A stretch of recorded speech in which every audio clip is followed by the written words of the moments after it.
সকালবেলা তোকে মেয়েটা এতগুলো টাকা পেয়ে ফেরত দিল, আর তুই এখন মেয়েটার সাথে এরকম খারাপ ব্যবহার করলি কেন? আরে বন্ধু, তাহলে শোন, আমাদের ওই মেয়েটার জন্য কিছু একটা করতে হবে। তুই জানিস মেয়েটা অনেক গরিব আর সৎ। এখন যদি মেয়েটাকে সরাসরি সাহায্য করি তাহলে ও ওটা নিবে না, তাই ওকে পাঠাইয়া দিলাম। বুঝলাম, ওরে সরাসরি সাহায্য করলে ও সাহায্য নেবে না, তাহলে ওকে কিভাবে সাহায্য করতে চাস? তাহলে তুই একটু দেখ। এই পিচ্চি, এদিকে আয়। কি ব্যাপার, আঙ্কেলটা আবার ডাকতেছে কেন? যাইতে দেখি কি বলে। জি আঙ্কেল।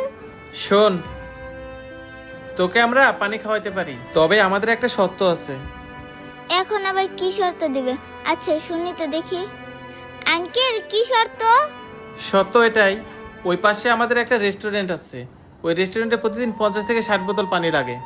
তুই যদি আমাদেরকে 50 থেকে 60 বোতল পানি দিস তাহলে আমরা তোকে পানি খাওয়াইতে পারি। কি সত্যি বলতেছেন আঙ্কেল? আপনি আমার কাছ থেকে প্রতিদিন 50 থেকে 60 বোতল পানি কিনবেন? এই পিচ্চি, দিতে পারবি তো? হ্যাঁ আঙ্কেল, দিতে পারবো।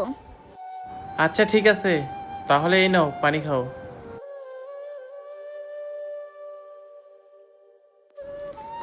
ঠান্ডা পানিটা খেয়ে মনে হইতেছে জীবনটা ফিরে পেলাম।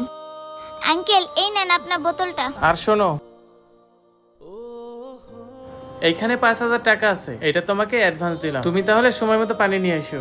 আচ্ছা ঠিক আছে আঙ্কেল। গরিব পানি বিক্রেতার উপকার করে আমাদের অনেক ভালো লাগলো।